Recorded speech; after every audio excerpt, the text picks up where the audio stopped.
sejam bem-vindas a mais uma edição do RH Labcast, um RH produzido pela ABRH Berrini, com a parceria da Culture Rocks, do UOL. Nós estamos aqui para falar sobre temas que deveriam estar na pauta do RH, mas não estão, e sobre temas que estão na pauta do RH, mas de uma forma não tão convencional, com uma abordagem diferente. Mais uma vez, trazendo convidados especiais aqui para você. Estou aqui do meu lado com a Fernanda Portes, líder de sucesso do cliente da Culture Rocks. Ela vai se apresentar um pouquinho mais daqui a pouco. E com a nossa convidada especial de hoje, a Ana Flávia Ribeiro, que é filósofa, fundadora da Tribo Polímata, especialista em ética aplicada, inovação e educação, e é reconhecida pela habilidade de traduzir conceitos filosóficos em aplicações práticas para empresas e líderes, de quem eu já sou fã há algum tempo. Tive a honra de se aproximar um pouco mais recentemente e recebeu e aceitou o nosso convite de participar dessa conversa aqui hoje.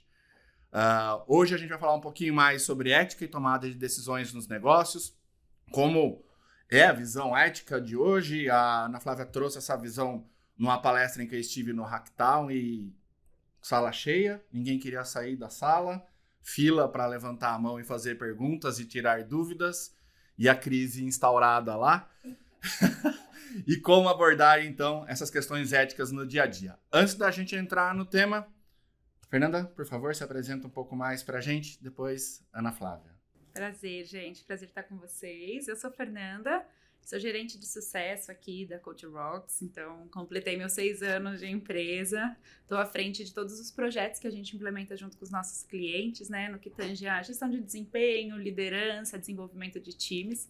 Então, quando eu fui convidada para falar sobre esse tema, eu achei super legal, porque a ética está justamente nesses, né, em todas essas discussões. A gente tem mais de 1.300 clientes, então eu acredito que vai ser bem legal assim, a gente poder discutir sobre isso, ainda mais com uma pessoa referência no tema. Boa. Eu? Sim. Então tá bom.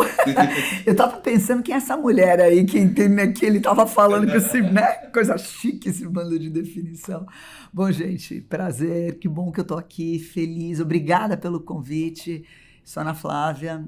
E é isso, uma pessoa que teve algumas encarnações, né, profissionais ao longo da vida, 55 anos bem vividos, e que hoje acha, ou tem a firme convicção, que a gente precisa dar um back to basics para entender o que tem de mais moderno, o que tem de mais contemporâneo, o que tem mais de desafiador nas organizações e na vida pessoal.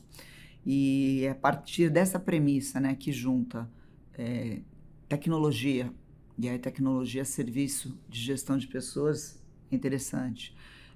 O que isso impacta na vida das pessoas e o quanto a gente precisa de fundamentos mais profundos para entender o que a gente está fazendo de verdade e ser capaz de minimamente capitanear as mudanças que a gente acha que a gente precisa ou deve fazer.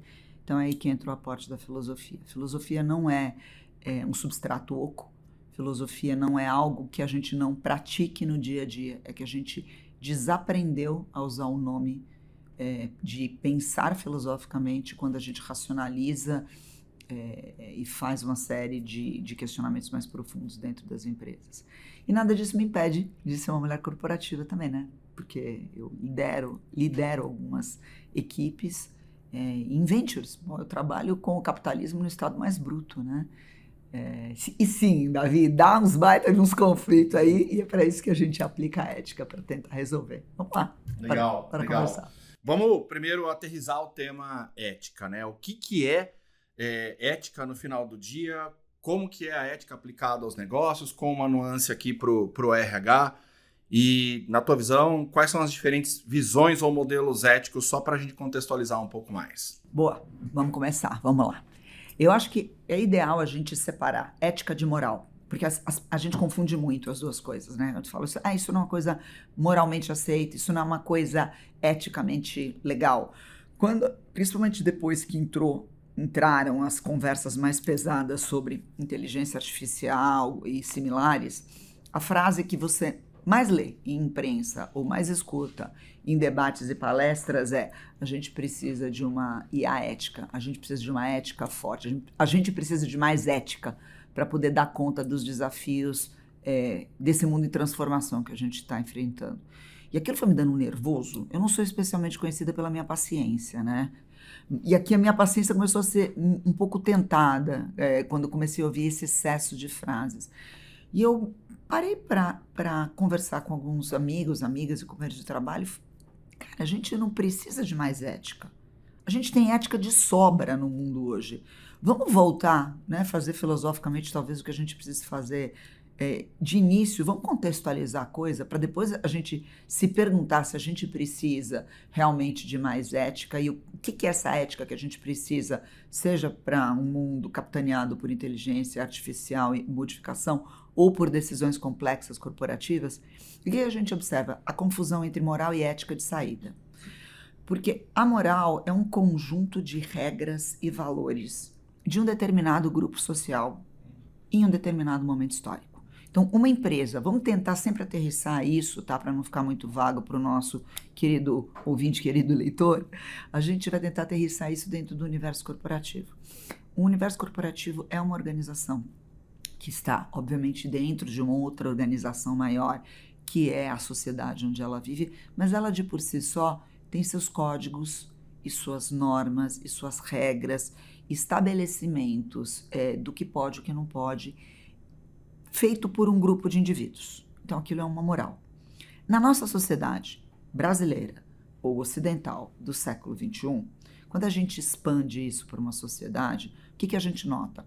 Nós temos vários grupos de indivíduos com vários conjuntos de regras e normativas sobre o que é certo e sobre o que é errado, convivendo simultaneamente. Ou seja, na nossa sociedade, a gente não tem uma única moral hoje em dia. Nós temos várias competindo pelo espaço do indivíduo, pelo coração do indivíduo, simultaneamente. Além da sua moral própria. Sua moral própria nunca é sua, né? É sempre uma moral que se dá em uma interface. A sua expressão de moral é única, mas você não tem um conjunto de moral próprio. Ele é sempre um legado combinado.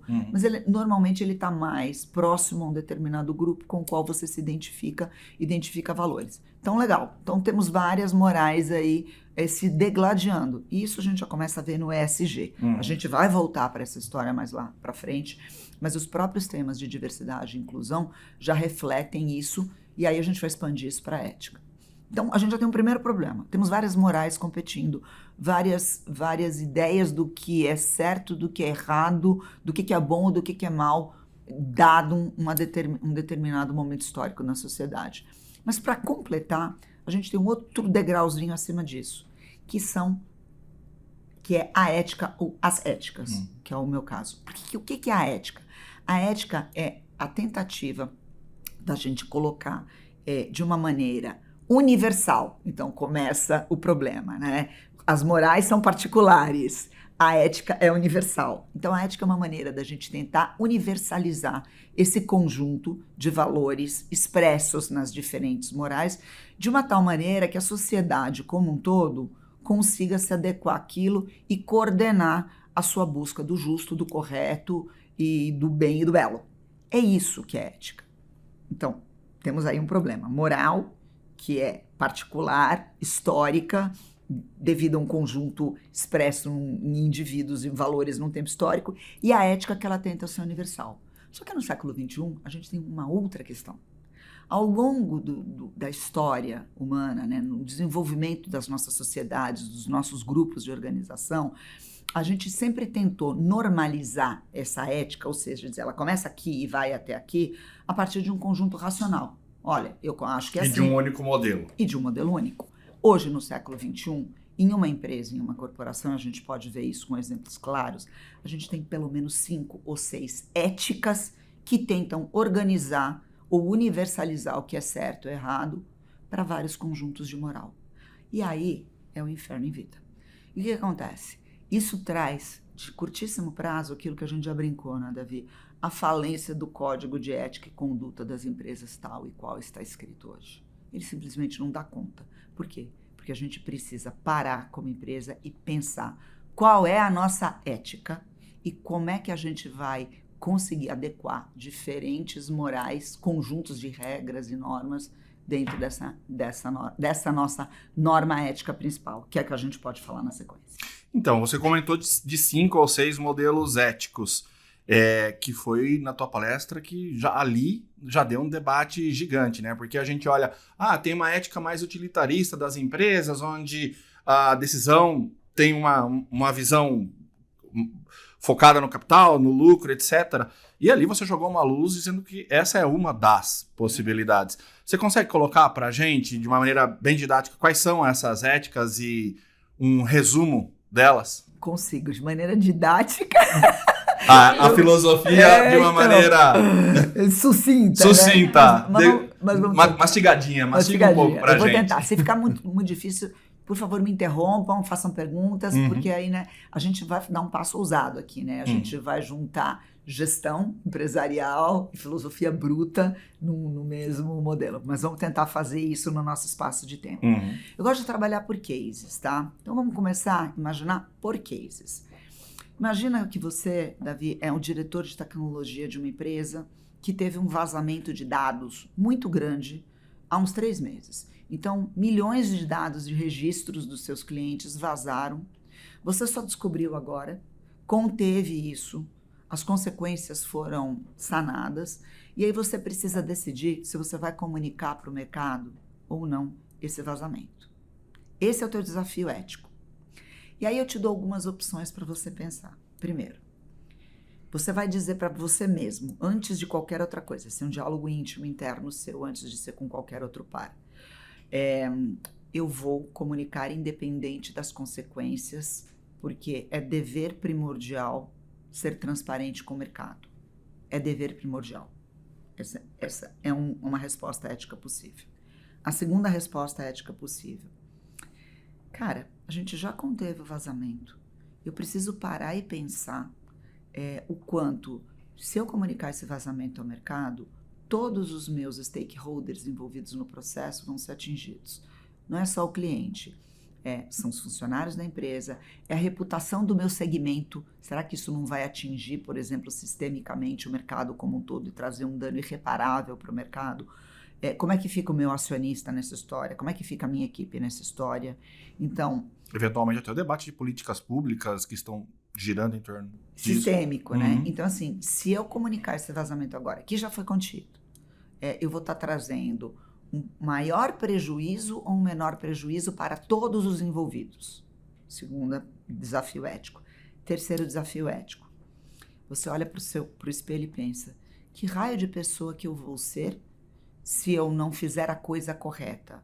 Eu gosto de imaginar que eu sou uma pessoa que é basicamente íntegra e tem honestidade acima de tudo. Terceiro desafio ético. Quarto desafio ético. Você olha e fala, meu Deus do céu, como é que os mais frágeis e vulneráveis nessa história, que são os clientes, que no final das contas podem vir a ser os mais atingidos, vão ficar se eu não mencionar isso? Eu não deveria colocar o mais frágil à frente de tudo, mesmo que isso trouxesse um desarranjo sistêmico, ou mesmo que isso signifique uma infelicidade para os demais atores da cadeia? Quarto desafio ético.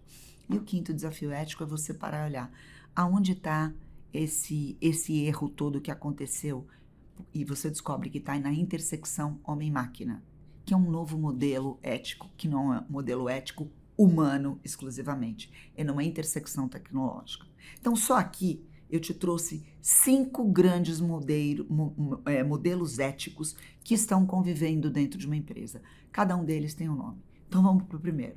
O cara que decide que vai contar para o mercado, independente de qualquer coisa, é a ética kantiana, é a ética do princípio da verdade acima de tudo. Eu vou fazer a coisa de uma tal maneira que o correto seja o imperativo antes de qualquer coisa. Esse é o imperativo categórico do Kant. É fazer o bem, não se importando com as consequências, porque fazer o bem é a premissa inicial de tudo. Esse é o modelo, inclusive esse é o modelo da nossa justiça brasileira. O modelo da justiça brasileira é esse imperativo categórico. Segundo modelo de ética possível aí, você parar e calibrar como é que fica a perda e o ganho dos atores envolvidos dentro do processo. Você, a empresa, o acionista, o mercado, o sistema como um todo.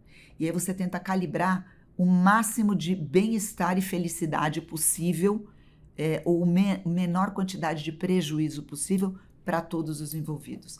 Essa é a danada da ética utilitarista que rege o capitalismo como um todo. E que muitas vezes se opõe à ética dos princípios. Por quê? Porque na ética dos princípios, mentir não pode. Nunca, em hipótese alguma. Mentir é errado. Para uma ética utilitarista, mentir é aceitável, desde que o resultado dessa mentira signifique que a maior quantidade de bem possível vai ser distribuída para todos os atores. Ok? Terceiro modelo ético possível é da virtude, que é o clássico de Aristóteles, temperança, justiça. É a ética de você ser senhor de si mesmo, responsável pelas suas ações, e a partir disso, você estando numa posição de liderança, você pode decidir quem ganha e quem perde, porque a sua justiça e o seu modelo de integridade estão dizendo que aquilo é correto. Isso é uma maneira ética de trabalhar as coisas. E aí você vai olhar as consequências, sabendo que o fardo de lidar com as consequências, mesmo que outros sofram, principalmente é seu, que teve que tomar aquela decisão difícil. O chefe que tem que mandar 50 embora para preservar 500. É um misto de virtude com utilitarismo. Quarto modelo de ética. Não, meu Deus do céu, eu preciso colocar os clientes, que são os mais frágeis acima de tudo. É a ética que a gente mais usa hoje no século XXI, que coloca os mais vulneráveis como aqueles que são o primeiro objeto de olhar de um grupo sistêmico quando você tem que tomar uma decisão. Então, se os mais vulneráveis são os clientes, toda e qualquer decisão tem que vir a partir das necessidades deles. Mesmo que para isso eu tenha que prejudicar os outros da cadeia, mesmo que para isso eu tenha que mentir, mesmo que para isso eu tenha que não declarar ao mercado alguma coisa, porque isso não favorece aquele grupo mais vulnerável. E a última ética é a ética pós-humana. Essa começa a entrar nas empresas agora, que é parar e não olhar a coisa a partir só do ser humano. É olhar nessa ecologia distribuída, onde homens e máquinas têm o peso igual na decisão. E o algoritmo pode dizer para você, olha, entre todos esses modelos, eu te sugiro o caminho A, o caminho B, o caminho C. É isso. De saída, a gente já tem isso. Então, são 5 éticas possíveis que esse diretor de... Opa, caiu aqui. Que esse diretor de tecnologia deveria, ou tem degladiando dentro dele, antes de tomar decisão. Agora, você imagina isso no board de uma empresa. Imagina quando você tem que comprar um software de RH para fazer gestão de seleção, recrutamento ou sugestão de demissão. Como é que não fica isso daí? Então, assim, é um negócio complicadíssimo. E a gente acha que trabalhando competências, habilidade, pensamento analítico, pensamento crítico, ou dando para as nossas lideranças e para os nossos boards discussões mais amenas e reportes com fatos e dados, a gente vai estar dando para eles o que eles precisam para tomar decisão. Hello, galera, vamos voltar a estudar filosofia de novo. Board de empresa precisa esquecer missão, valores e... Como é que é? Missão, valores e... Tem um terceiro?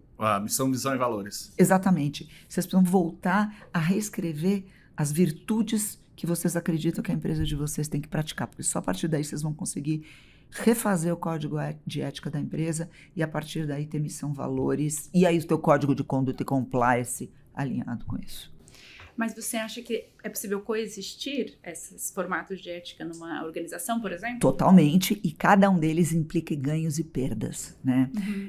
Uma das maiores falácias que a gente tem atualmente é a gente dizer que a gente vai dar conta de resolver a partir por isso que eu falo, a partir do nosso código de ética e conduta, essas grandes questões, que às vezes não são grandes questões, são questões do dia a dia. Por exemplo, promovo ou não promovo um grupo minoritário subrepresentado dentro da minha empresa a uma alçada diferente, com uma representação econômica diferente, para que eles possam disputar uma posição de diretoria em condições de saída igual, né? Então, você pega, imagina, 2 gerentes que frequentaram duas faculdades completamente diferentes, um que teve uma formação inicial e um primeiro começo de vida maravilhoso, o outro que lutou contra todo um modelo que não lhe permitiria, em última instância, estar na posição de gerência onde está, e os dois são excelentes profissionais.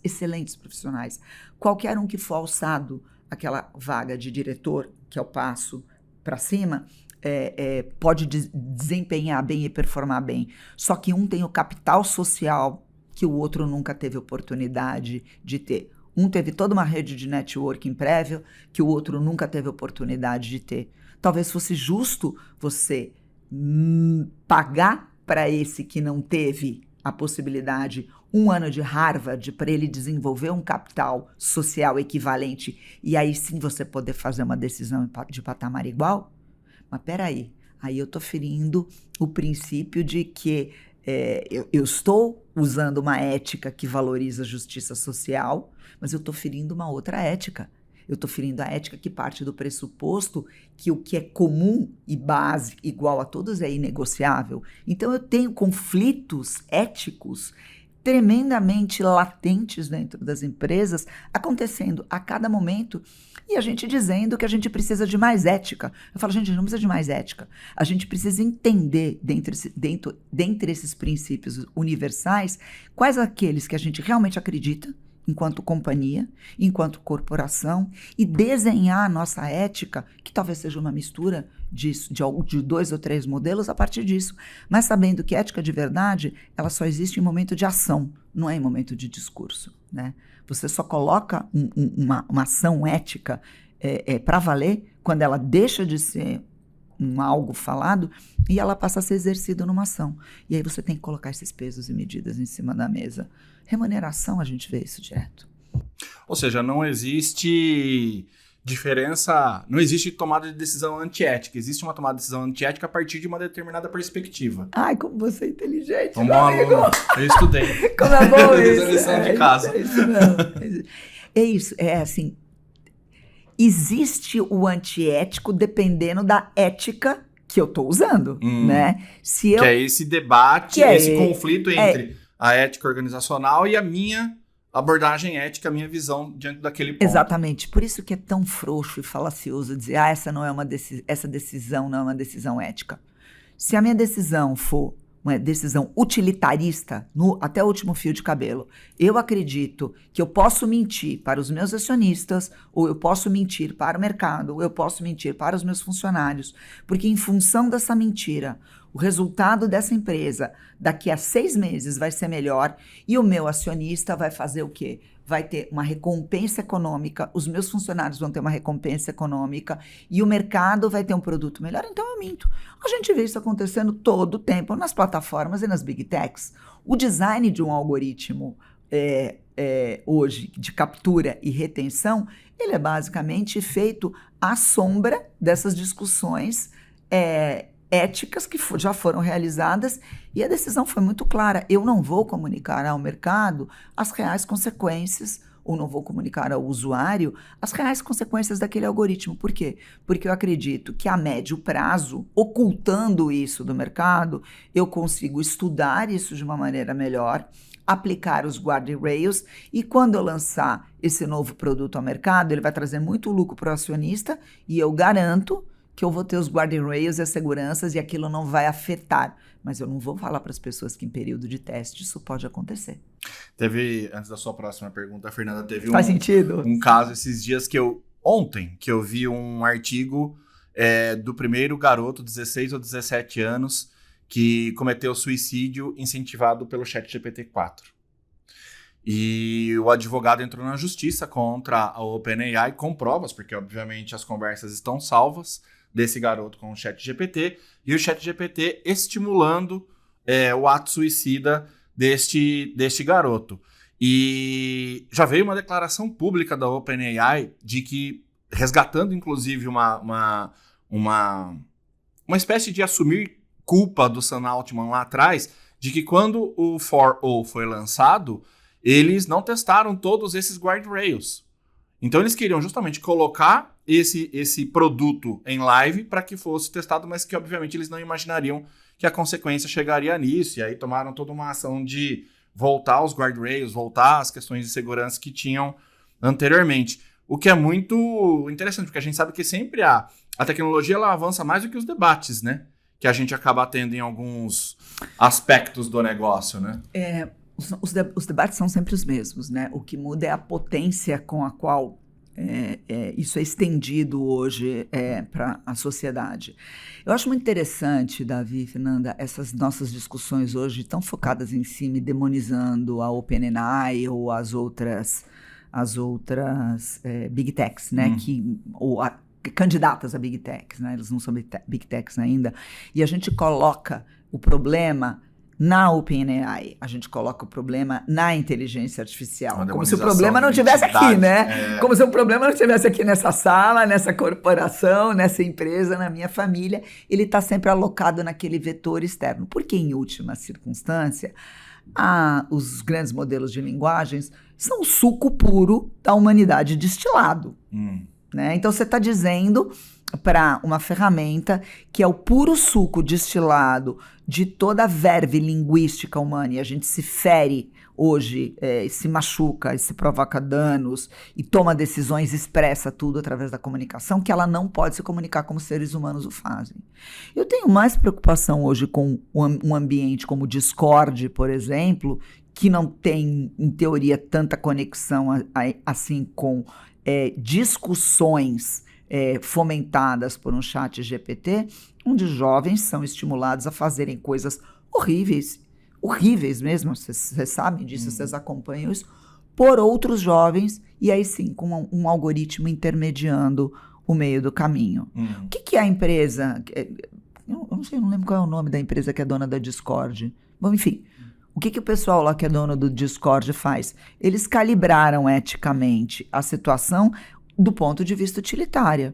O que eu posso fazer para tentar minimizar esse problema, mas sem vedar completamente esse problema, porque a longo prazo é mais útil para os resultados da empresa que eu mantenha certos portões abertos, que eu não impeça jovens e crianças de estarem aqui não supervisionados, porque isso traz um volume massivo de dados para mim. Eu sou uma empresa que é alimentada a partir de dados, porque ter esses dados, em última instância, é bom para mim, é bom para o mercado. É uma ética utilitarista, gente, até o último fio de cabelo. E quando uma empresa vira e fala, não negociamos os nossos princípios, bullshit, balela, já foram negociados, porque por design, um algoritmo de rede social é feito para maximizar o seu uso. É pura ética utilitarista. Não tem nenhum princípio negociável ali. Se houvesse um princípio negociável, ele não permitiria 80% das coisas que se permite. Talvez fosse um fracasso absoluto e aquela empresa fosse composta hoje de desempregados. E aí, o que a gente faz em relação a isso? Dentro do próprio Google, por exemplo, a gente vê... antigamente o slogan deles era Don't be evil, né? Não seja mal. Já mudou, né? Já não é mais assim, né?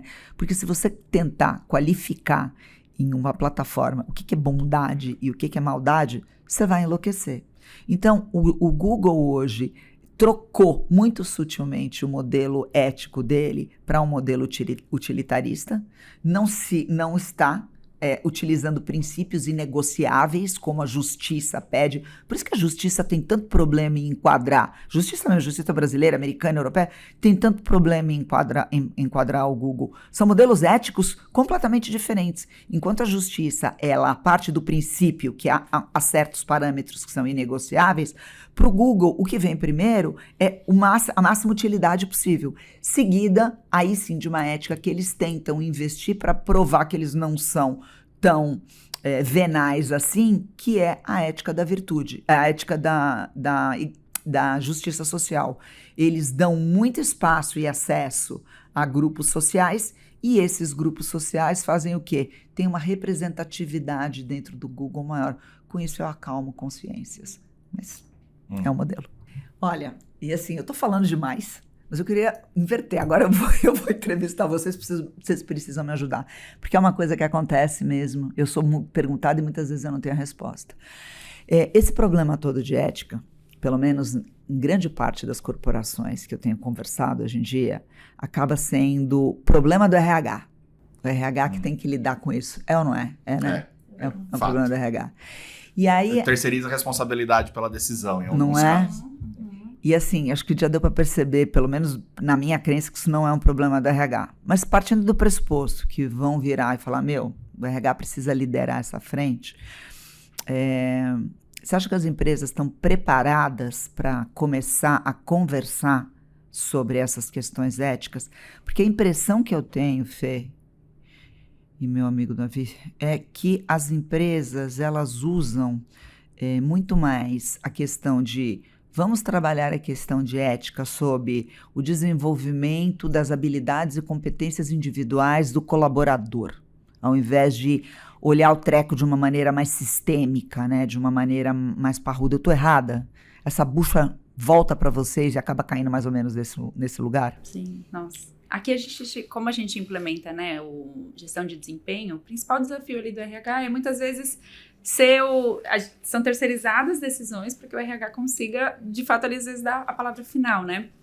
A gente vê isso, por exemplo, no processo de calibração de uma gestão de desempenho, né? Como é que eu vou definir quem são as pessoas que vão ser promovidas, que vão ser desligadas, que vão ser movimentadas, quem vai entrar, quem não vai entrar. E, assim, no limite, o RH ele vai ser um facilitador. A gente apoia muito, né, em Culture Rocks. Nosso objetivo é justamente que o RH tenha mais espaço na mesa ali da diretoria, do conselho, esteja bem ligado com o negócio.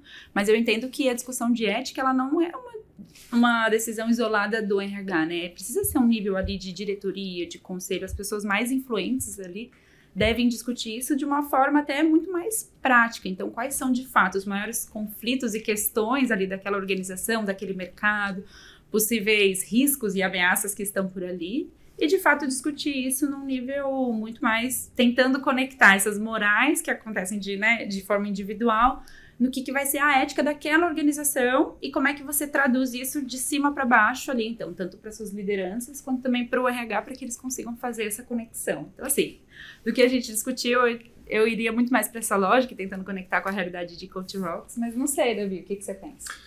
Eu sou um grande adepto do caminho do meio do debate. Nós estamos falando, antes de começar a gravação, sobre a questão de conflito.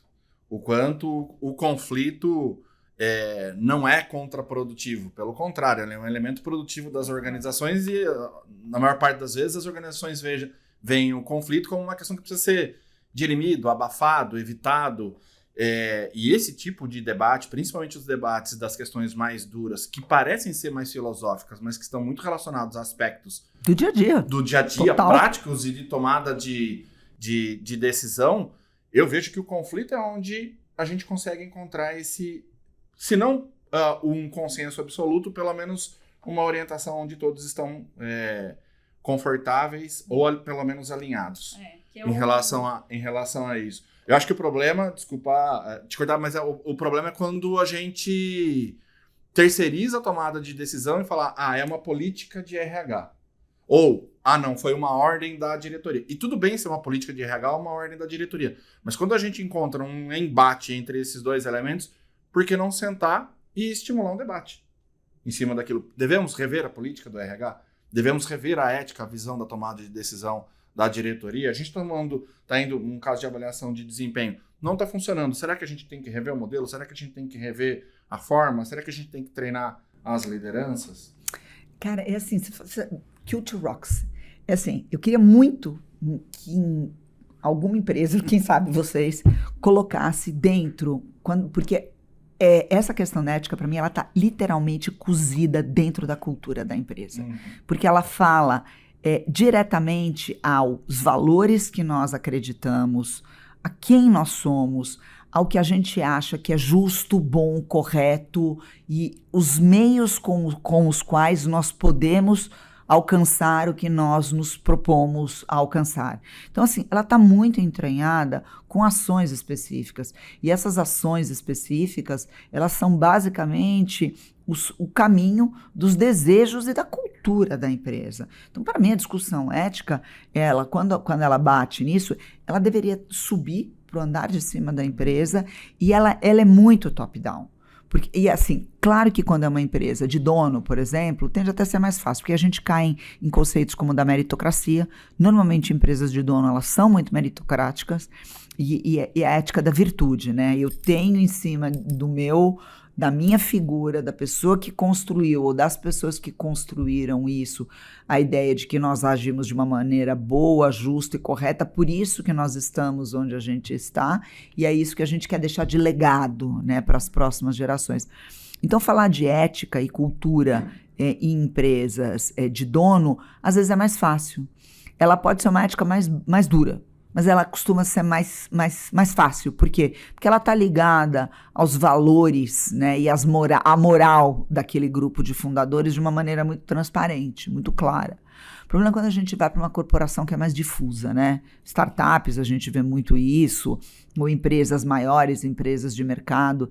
Então, a discussão, ela tem que ir para o board, ela tem que começar do board, ela tem que começar do conselho, ela tem que começar do CEO que está lá, ou dos guardiões da cultura da empresa. Porque essa galera tem que ser chamada a dizer, é isso que a gente acredita e faz numa situação como essa. E o melhor jeito de trabalhar é bota os caras quebrando cabeça em situação problema. Apresenta teu problema de remuneração, cara.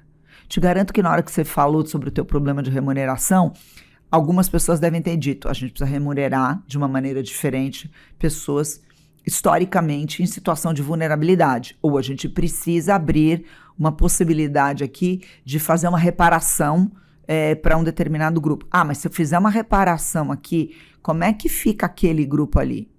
Metas comuns versus metas não comuns. Sistema de remuneração é um dos locais de RH que você mais consegue entender qual é a ética que rege aquela empresa. Se aquilo é um princípio negociável e lidemos com as consequências, sejam elas quais forem, ou se utilitariamente eu mexo muito na minha remuneração para tentar distribuir a maior felicidade possível para o maior grupo de atores, eu não sei. Eu vou fazer uma pergunta para a Fer.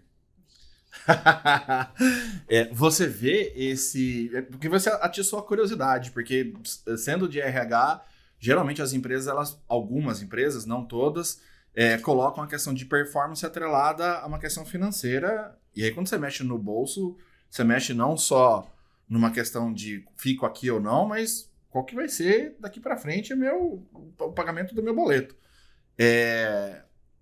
Hoje vocês veem essas questões éticas, mesmo que disfarçadas em outros elementos, dentro das conversas de performance? Sim. Você vê nos exemplos que a Ana Flávia trouxe. Se ela disser que não... Você vê isso acontecendo de uma maneira aberta? Se ela disser que não, eu vou dizer que nós temos um problema ético aqui na mesa. Quais valores eles estão colocando na mesa? Eles colocam abertamente isso? A gente tem um processo, a gente roda o processo mais importante que a gente diz, né, de uma área de recursos humanos, que é a gestão de desempenho. Então, é todo um processo de você conseguir mensurar da forma mais justa possível. Defina mais justa possível. Defina mais justa possível. Talvez, mas sem viés, ou talvez partindo de um mesmo parâmetro de critérios, um pouco mais objetivos.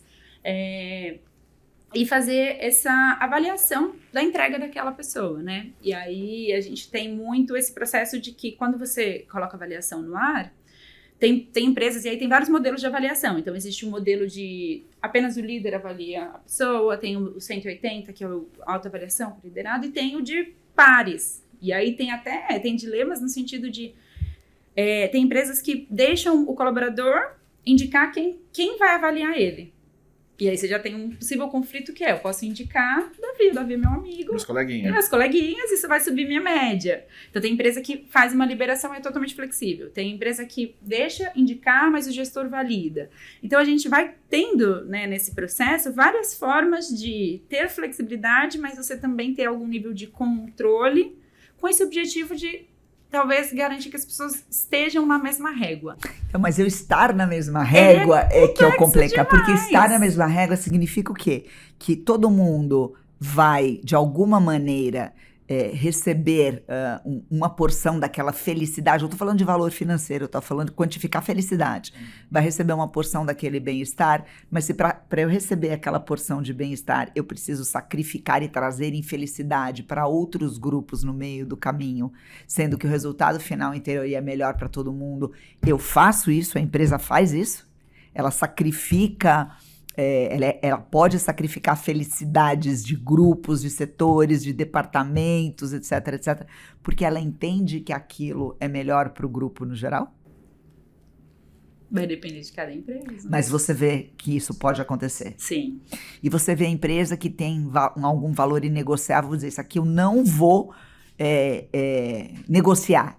Isso é igual para todo mundo, ponto, acabou. Que isso guia todo Isso guia todo o processo daqui para baixo. A gente tem empresas que trabalham com metas muito claras. E aí elas conectam todo o processo de metas, indicadores, dentro da avaliação. Tá. E aí isso são as metas. Então a gente vê muito, por exemplo, em times comerciais. Você tem aquela sua meta do mês, do trimestre, do ano. Aquilo é inegociável. Então, assim, você pode ter sido a pessoa mais esforçada possível. E você pode ter tido os piores problemas familiares. Os piores problemas familiares, a pessoa que mais ficou no escritório, que mais entregou, que mais fez treinamento. A gente pode ver tudo isso. Mas se no final do dia você não chegou naquele número de vendas, naquele indicador, isso é inegociável. Então, a gente tem...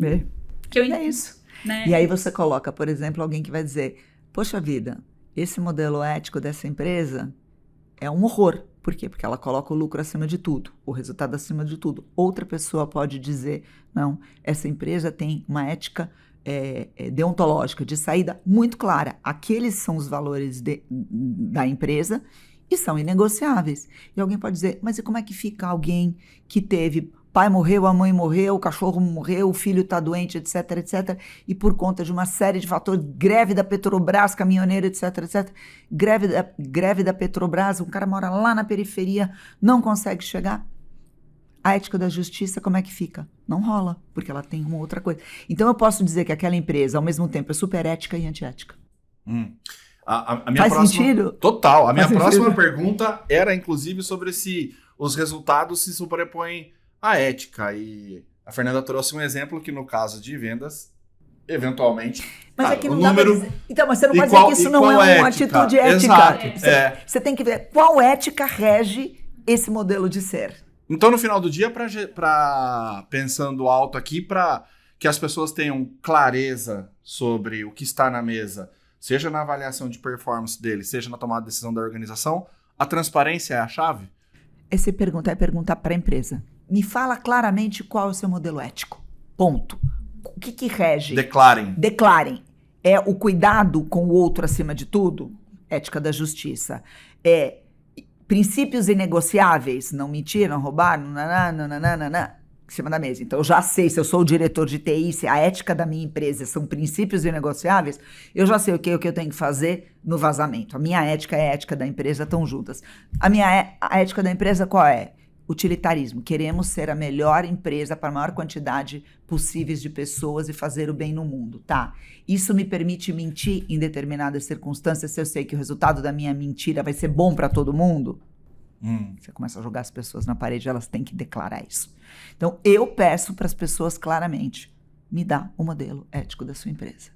E eu aponto os furos desse modelo ético através de problemas. E aí eu pergunto, como é que eu ajo numa situação como essa? Aí você vai saber, sabe o quê? A ética pessoal de cada um. Aí você vai saber a ética do seu chefe. E no limite, então, todas as pessoas que estão em cargo de liderança deveriam fazer esse estudo de casa sem a problemática. Problema e resposta, Todo porque treinamento de liderança sem trabalhos chaves. Aliás, por favor, façamos mais. Eu faço vários treinamentos de liderança e eu estou começando a ver as empresas aceitarem isso. Os RHs começarem a entender o valor disso. Você trabalhar situações problema para valer. Você trabalhar situações problemas dizendo para as pessoas, temos esses problemas, temos essas alternativas e cada uma delas está ligado a um campo, a um modelo ético diferente. O que você acha que você faria e o que você acha que o seu chefe faria e o que você acha que a sua corporação faria. E aí você começa a ver o conflito corporação, líder, liderado, o meu valor versus o valor da empresa e você consegue fazer um treinamento simultâneo. Você consegue treinar o valor da pessoa no valor da empresa, mas você consegue mostrar para a empresa o tamanho do buraco, da falta de treinamento, da clareza da exposição dos valores éticos dela, que se dá só perante situações problemas. É sensacional isso. É um exercício sensacional. Ótima ideia para os RHs para um off-site. Não é? Bom, Ana Flávia. Chama nós três aqui que a gente entrega bonitinho, prometo. Acho que é legal a 10. Fê, deixa eu fazer só um gancho dessa questão e acho que você pode... que ela vai emendar com a questão de longo prazo. A tomada de decisão de longo prazo. Quando a gente falou dessa questão de colocar o debate na mesa, sempre com a presença dos tomadores de decisão. A gente tem falado muito de colocar a liderança. E como fazer isso de uma forma mais democrática? De repente envolver a galera contribuidora individual que está ali na base para ele expor o seu ponto de vista é uma boa pegada? Ou você acha que se abrir para todo mundo não há necessariamente um consenso? Vamos lá, como é que a gente aprende moral e ética? Quem são os grandes designadores do nosso modelo de moral e ética ao longo da nossa vida? Escola, família. Primeiro, família. Segundo, escola. Terceiro, amigos. Né? Acho que nessa ordem, né? E a importância vai dependendo do momento da vida, mas sem sombra de dúvida você começa na família, na escola ou em grupos sociais correlatos, né? Aí pode ser igreja, clube, associação, etc, etc. E depois nos amigos. São os 3 grandes valores. Quando você é criança, quando você é adolescente ou quando você está num grupo social, alguém te convida a questionar o valor ético daquela empresa, daquele grupo, daquela associação? Não. Imagina vir de família de militar, você acha que era permitido? Era possível. E aí que é a tal da coisa, para você estar naquele grupo, aquele grupo vem construindo aquilo há muito tempo. Então vamos partir do pressuposto. Acho que isso pode jogar democraticamente quando a empresa é jovem, quando a empresa está na construção da cultura, quando a empresa está tateando para descobrir os seus valores, mas dificilmente você vai conseguir modificar valores éticos de um grupo fortemente consolidado que funcionou durante muito tempo. Aquilo são progressões, são rachaduras que vão acontecendo, aí o novo conhecimento se infiltra através disso. E quem são os guardiões dos valores éticos nos determinados momentos dessa absorção nossa como ser social? Seu pai, sua mãe, seus avós, sua família, depois seus professores, ou o padre, o pastor, ou o líder da tropa de escoteiros, e depois os amigos que são as referências e os líderes do seu grupo social. Os teus valores éticos são sempre moldados socialmente através do exemplo da liderança. Muitas vezes não é declarado, ele é percebido e transmitido, né? Então eu não acredito em discussões democráticas em relação a isso. Não acredito em discussões democráticas. Eu acredito na necessidade de revisão e arejamento constante. Por isso que a gente precisa da diversidade. A diversidade é necessária para você poder, entre a liderança, estar arejando aquilo lá. Então, um líder de um grupo diverso que é levado para uma discussão de políticas de remuneração, reembolso e contratação, por exemplo, políticas de contratação é fundamental, porque muito provavelmente ele vai trazer uma visão da ética, da justiça social e da reparação social que eu não estou acostumada na corporação. Vai incomodar e talvez ele seja expurgado, mas aquela rachadura ele já provocou dentro do... Algumas vezes a rachadura é reparada, algumas vezes não. Então, assim, não acredito em decisões democráticas. Eu acho que as decisões de quem somos eticamente, elas se dão através da cultura da empresa. E a cultura, por mais que a gente diga que ela é down, de baixo para cima, eu acho que há determinados momentos que isso está ligado a questões hierárquicas, que ela é top-down, não tem como escapar. A gente toma como exemplo pessoas, né, que estão em cargos ou que estão em posições que provocam admiração e reconhecimento, cujo notório saber, cuja notória entrega os coloca ali naquela posição. Por isso também não dá para colocar qualquer um em qualquer cargo de liderança, né, bicho? Não dá. Não dá para colocar qualquer mané no cargo de liderança e pedir para que ele passe a ser um farol de referência para as pessoas. Eu não acredito muito nessa história do líder facilitador padrão, tá? Eu acho que líder é líder mesmo, com L maiúsculo, e tem um papel ali que é muito mais dever muito mais responsabilidade do que direitos. Porque esse é o papel da liderança, né? Então a questão ética para mim está associada a isso. A chamar para si, chamar os pares, chamar os superiores ou chamar as linhas direto e falar: vamos rever nossos valores éticos aqui da empresa e deixar isso claro para a corporação. É interessante isso, Ana Flávia.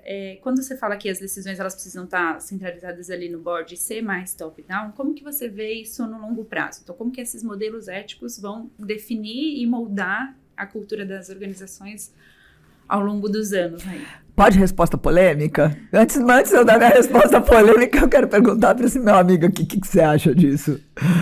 eu acho que... Bom, você acabou de falar que isso pode ser rediscutido, né? Eu acho que existe uma linha entre você tomar uma decisão, o que é a linha ética de tomada de decisão que vai orientar as decisões de curto, médio e longo prazo da organização, sendo passível de ser revisada conforme a organização cresce, tem novos produtos, etc. Mas eu acho que se tiver essa revisão a todo momento, você no final do dia diz que a gente não tem um modelo. Né? Perde a credibilidade. Se toda hora você está mudando, acho que você perde a credibilidade. Então, acho que fico curioso para entender se tem um meio do caminho aqui no sentido de qual ritual seria para orientar as tomadas de decisões no longo prazo. Tá, eu acho que a gente vive bom, vocês mais do que ninguém, né, como profissionais pesados na área de RH, né, com muita bagagem, vocês sabem que a gente vive em gestão de polaridades o tempo todo, né? 80% do trabalho de um líder hoje é gestão de polaridade, né? A gente está entre extremos o tempo todo, né? Entre o A e o B, entre a centralização e a descentralização, entre a hierarquia ou a deshierarquia, entre tomar decisões cada vez mais ou distribuir autonomia, etc., para o campo e para a borda, né? Isso não tem solução, tá? Então, isso assim, não tem solução. Vai acontecer isso não. Isso em filosofia a gente fala que é dialética, né? É dialética. Um movimento pendular chama o outro movimento pendular e esse movimento aqui tem o germe da destruição de si mesmo que vai dar no outro campo, né? Então, o que acontece é que esse pêndulo, centralização, descentralização, participação, mais participação, menos participação, mais top-down, menos top-down, ele tem oscilado com muita rapidez, né? A tal ponto que a gente acha que esse modelo ele está ocorrendo simultaneamente no mercado por empresas diferentes. Minha visão do momento atual, para que lado que o pêndulo está oscilando hoje, tá? No mundo geopoliticamente instável, do jeito que a gente está vivendo, num mundo sujeito a muita volatilidade, muita ambiguidade, muita incerteza, o medo é o fator da tomada de decisão primária. A gente toma decisão basicamente drivado pelo medo. Quando a gente toma decisão drivada pelo medo, ou está numa situação de incerteza e ambiguidade, o que a gente quer? A gente quer fortaleza, a gente quer segurança. A gente quer ter um mínimo de tranquilidade para não pirar que a gente está indo pelo caminho certo. Isso é para pessoas, isso é para organizações. Então, o que eu acho que a gente vai começar a ver essa revisão dos modelos de atuação, e aí os modelos éticos dentro deles, cada vez mais centralizados no modelo top-down, permitindo contribuições da ponta, tá? Permitindo contribuições da ponta, mas cada vez mais centralizado, cada vez mais hierarquizado, tá? Porque senão a gente não consegue fazer a distribuição para a ponta. E, por outro lado, a gente vai ver modelos tentando nascer ali no paralelo, mais descentralizados, mais numa tentativa de práticas econômicas e sociais e organizacionais mais distribuídas, né? Como é que é o nome daquele do... Bom, eu me enrolei, não lembro o nome, mas é um autor que fala que a gente vai evoluindo dentro das corporações e esse modelo, ele acaba indo dentro da economia donut. É o cara da economia donut, depois eu vou lembrar o nome dele. A gente acaba indo para um modelo onde a descentralização ela acaba sendo natural. Eu não acho, então, voltando ao cerne da nossa conversa, que a gente não esteja vivendo um momento de tomada de decisão cada vez mais top-down, inclusive no que tange aos valores daquela corporação. Tá? As corporações, eu não sei se vocês estão sentindo isso, mas principalmente as grandes corporações, elas estão assustadoramente similares aos construtos sociais das quais elas vêm. Toda a organização ela é advinda de hierarquia ou do exército, ou militar, ou da igreja, de algum modelo hierárquico espiritual. Então, a gente está trazendo, inclusive, linguajar, de alguma maneira, na retomada do comando-controle. A gente vem sentir, vocês devem estar sentindo a retomada do comando-controle, voltando a ficar forte de novo.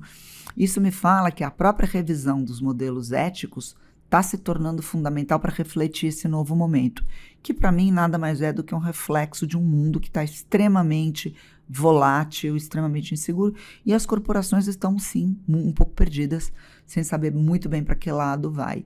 E a segurança que isso pode vir a trazer talvez seja o preço que a gente tenha que pagar, sacrifício da liberdade. Então, quando você fala de decisões democráticas, eu olho de rabo de olho e falo, não sei se é por aí não, tá? Legal. Vou voltar na questão de tecnologia. Mano. Você é uma profissional que trabalhou boa parte, de encarnações. Uma das minhas encarnações. Encarnações. A gente tem encarnações profissionais. com tecnologia. Quando a gente olha para o público de RH, hoje são diversos softwares, portanto, algoritmos, portanto, IAs embarcadas no processo seletivo, no processo de avaliação de desempenho, no processo de análise estatística desses dados. Qual é a dica que você dá para o RH para balizar ou nortear suas decisões éticas com tantas ferramentas tecnológicas? Relativas à tecnologia, né? Clássico caso, qual software eu vou comprar para recomendação de admissão ou de demissão? O quanto eu delego isso para um software automatizado e algoritmizado de demissão ou de recrutamento, seleção ou de avaliação?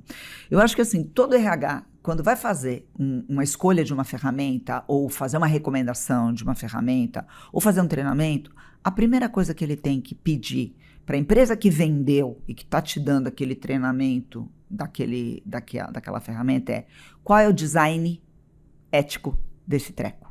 Ou seja, me fala qual é o design ético desse projeto. Você não precisa saber escovar bit byte, mas você precisa entender quais são as premissas que regem aquele algoritmo. Então, quando você vai usar um software de um recrutamento... Geralmente, a gente, porque eu estou, obviamente, nesse meio de RH, está preocupado no output disso. Né? O que ele vai me trazer? E a gente não para se perguntar como é que aquilo vai me trazer, né? Como é que ele chega qual nesse... racional, né? Isso, exato. Como é que ele chega nesse resultado, né? Então, a gente é muito inocente, algumas vezes preguiçoso, e não quer aprender mesmo porque vai dar trabalho. Mas seria muito bom, seria altamente recomendável que quando você, por exemplo, usa um recrutamento, eu não vou falar o nome da empresa, mas aquela empresa que todo mundo adora odiar, que faz recrutamento de seleção massivo, algoritmizado no mercado. Você vai usar aquilo lá? Então tá bom. Senta você e o cara de TI, fala pro cara de TI, me explica qual é o design ético dessa solução. O que está por trás dos pesos que ela dá a isso daqui, quais são os parâmetros que ela usa. Porque se você não conseguir entender minimamente como é que eles automatizaram o que você faria intuitivamente, como é que você vai poder dizer se está certo ou se está errado aquele treco? Então, assim, não adianta o RH querer agora se esconder. E eu sei que tem muito RH. Eu tive nesse evento grande que aconteceu semana passada, e uma das coisas que mais se conversava e se falava palavras que muitos RH soltam de isso eu não quero, isso é muito complicado, eu tenho medo, isso não é problema meu, isso é problema da TI. Cara, não é, o problema é seu. Você vai terceirizando, né? Assim, esse macaquinho tá no seu colo e é ele que você vai ter que pentear, tá? Então, não adianta hoje, quando você fala de utilizar um software que está fazendo uma parte do trabalho que você faria e que, pelo menos em teoria, você sabe os critérios que você utilizaria, você delegar isso para uma máquina e não entender quais são os critérios e o design ético daquela máquina. Vou te dar um exemplo. Se eu vou usar a rede social, se eu sou fabricante de roupas de brinquedos para crianças, e eu vou usar a rede social, eu tenho que entender quais são os parâmetros que aquela rede social usa para atingir o meu público. Qual é o parâmetro que ele usa? O que está por detrás daquilo? É o mínimo que eu tenho que fazer para poder ter uma escolha que não recaia em problemas éticos para cima de mim.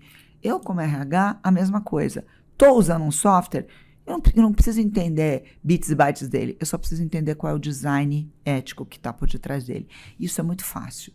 E se o desenvolvedor do software não te abrir isso, toma cuidado. Aí tem problema. Aí tem algum problema. Tá? Essa é a primeira coisa. E a outra coisa assim, estudem o que vocês puderem, sem grandes dores, não precisa fazer muito em relação a isso, de psicologia social aplicada a algoritmos. Eu acho que mais do que inteligência artificial, né? Ou melhor, é como os algoritmos utilizam os princípios da psicologia social para manipular a psique das pessoas. Isso é muito importante hoje, para qualquer RH. E você, cara, o que você diz disso pra mim? Você falou de psicologia social, é a minha ênfase de curso em psicologia. E aí? Então, eu acho que é fundamental. Quando a gente fala de RH, uma das principais áreas que trabalham em recursos humanos é a psicologia. Eu sou psicólogo de formação. Uhum. Eu acho que a gente, quando houve essa cisão entre o que é psicologia social e o que é psicologia organizacional, a gente acabou separando um aspecto mais prático da gestão de pessoas e do debate sobre o trabalho. Quando, na verdade, a gente não deveria separar. O debate sobre o trabalho, ele interfere no E o psicólogo organizacional, hoje, como ele olha muito mais as estruturas, como as estruturas acontecem, eu acho que ele perdeu aquele vínculo do por que as pessoas agem daquele jeito quando elas estão nessa organização. Que é o debate sobre o papel do trabalho na vida das pessoas e as pessoas no trabalho. É isso aí. E isso veio de uma debandada histórica e é aí, voltando na questão do teu algoritmo, que eu acho que a gente começou a terceirizar a tomada de decisão, sabe? Então, ao invés de questionar o algoritmo, a psicologia por trás disso, eu vou entender o que isso me traz, o que esse sistema, o que esse processo me traz de benefício. Cabe naquela estrutura. É isso aí. É isso aí. Isso vai dar um problema enorme daqui a algum tempo. Já tá dando, né? Já está dando. Tem muita gente fazendo rollback, né? Inclusive na IA, né? Opa! Algumas empresas que entraram de cabeça e pela emoção e falaram, opa, não é por bem isso. Muito bem, um debate que, como você pode ver, você que acompanha a gente começa a falar sobre ética e aterriza em temas extremamente práticos, dicas do dia a dia, dicas que a gente deveria estar na mesa fazendo jus ao nosso RH Labcast, de temas que ou não estão na pauta do RH ou deveriam estar, mas que a gente tem a oportunidade de aprofundar um pouco mais. Nós vamos caminhar para o encerramento de mais este episódio. Antes eu queria fazer um pequeno quadro aqui, diferente dos outros, perguntar para a Fernanda qual que foi o teu principal insight desse papo. Foi uma aula, né? Acho que é um tema muito, muito interessante. Acho que quanto mais você vai discutindo, mais você vai pensar nas problemáticas e, meu Deus. Então, vão tendo muitas ramificações. Mas, assim, conectando com o que eu vejo do dia a dia, né? Eu fiz muito uma analogia da importância dessa decisão das empresas terem a clareza, de fato, de qual é o modelo ético. De fato, eu colocaria minha mão no fogo, que a grande maioria não tem essa clareza. Os boards, eles não querem, né? De fato... Acho que tem uma coisa de não querer se responsabilizar, porque quando der um problema, de quem vai ser a culpa, mas, assim, a alta liderança da empresa tá lá por um motivo, e isso é importante que eles tenham essa clareza. E, com certeza, isso sendo cascateado para as lideranças, né, e também para os colaboradores, teria muita fluidez, principalmente nesse processo de avaliação de desempenho. De calibração, inclusive. De calibração, né, de forma como a gente avalia a performance das pessoas, a gente promove as pessoas, né, e faz os encaminhamentos ali de carreira. Então, eu entendo, assim, de verdade não era um tema que estava na minha cabeça de nível de importância, mas ele está totalmente conectado ao trabalho do RH ali, né, junto com o board, que vão trabalhar com esses modelos éticos e tomadas de decisão, que tomada de decisão é, basicamente, todo dia a gente tem que tomar N decisões ali dentro das nossas funções, e que se a gente tiver uma diretriz muito clara de como seguir, isso com certeza ajudaria na fluidez ali e naturalmente melhoraria os resultados e a cultura da empresa. Ou que pelo menos a gente saiba que esses conflitos vão acontecer, conflitos éticos pesados estão acontecendo, assim, a gente precisa levantar esse tapete e a gente precisa estar minimamente armado para poder discutir. Porque vai dar problema, vão ser tomadas decisões erradas, vão ser tomadas decisões que, sob um olhar ético, aqui são antiéticas, sob um outro olhar ético de lá são antiéticas, de alguma maneira, que a gente precisa colocar isso em consenso, em acordo, sobre qual é essa ética primária que nos rege, né? E a partir dali eu acho que fica mais fácil, mas eu concordo com você. Acho que esse tema volta para os team buildings de alta liderança em breve, viu? Sim. Ana Flávia, um último não, porque nem sempre é o último. Aprendi isso na vida. O derradeiro recado deste episódio para os RHs. E aproveita para dizer para a galera que está assistindo a gente onde que nós te encontramos? Vocês me encontram aqui colado em vocês. Projetos. Diga aí, teu momento. Vamos lá. Eu não gosto muito, eu não sou muito boa de amarração, né? Assim, debriefing é um troço que é muito ruim pra mim, eu sou bem ruim de debriefing mesmo. Mas eu acho que a gente falou o que precisava falar aqui, né? Eu acho que é um tema denso pra burro. Eu fico contente de ver que tem RHs corajosos, dispostos a entender que o papel do RH e é uma coisa que eu sempre me pergunto, por que os RHs não são os verdadeiros CEOs das empresas hoje? Cara, e é isso, né? Todo mundo não fala que produto se dá de, por e para a gente, e a gente consistentemente está promovendo os financeiros, mas eu não vejo os e as heads de RH, diretores de RH, claramente se posicionarem no papel de eu quero esse cargo de líder maior da empresa, porque eu estou preparado para isso, né? Então, eu acho que essa discussão de ética para a alta liderança, principalmente, pode ajudar num bom posicionamento do RH a respeito de questões maiores que drivam as outras decisões, tá? Então, RHs, estudem mesmo o que vocês puderem estudar de filosofia, de ética, de finanças, né? Psicologia social, qualidade, etc. Almejem, por favor, estar sentados nos maiores cargos das empresas, que eu acho que a gente precisa, nesse novo momento do capitalismo 3.0, que é o capitalismo da experiência, ter o guardião das experiências das empresas sentados na cadeira maior, mas sem esquecer que cabe também a vocês puxar esse entendimento de que talvez a gente não precise de mais ética nas nossas decisões, a gente precisa de uma clareza maior de qual é a ética pessoal, profissional e corporativa que nos rege. Acho que é isso. Boa. Boa? Onde a gente te encontra? Lá em casa, também tomar um café comigo. Detesto falar de redes sociais, mas tô só em duas, tá? Tô no Instagram, não lembro qual é meu @ gente, é Ana Flávia, lembrei, Ana Flávia _tribo, porque eu sou várias. Ana com 2 N's. Ana com 2 N's. Ana Flávia _tribo no Instagram e no LinkedIn, no Ana Flávia Ribeiro. Sou eu, tô esperando vocês lá. Mas sigam o Davi, sigam a Fê, que vocês me acham na cola deles. Marcando e se encontrando por aí. Legal, muito obrigado, agradecer pela tua presença, pelo teu aceite do convite, pelo papo. Fernanda, obrigado por estar aqui com a gente. Já deu uma... Tem tudo a ver, né? Gente, obrigada eu. Prazer estar com vocês, privilégio estar com vocês, ter essa aula. Muito obrigada. Legal. Sigam a gente nas redes sociais, nós estamos no Spotify da BRH São Paulo, no LinkedIn da BRH São Paulo e também nas redes da UOL. Este é o RH Labcast, uma realização da BRH Berrini, em parceria com a Culture Rocks do UOL EDTech. Obrigado e até a próxima.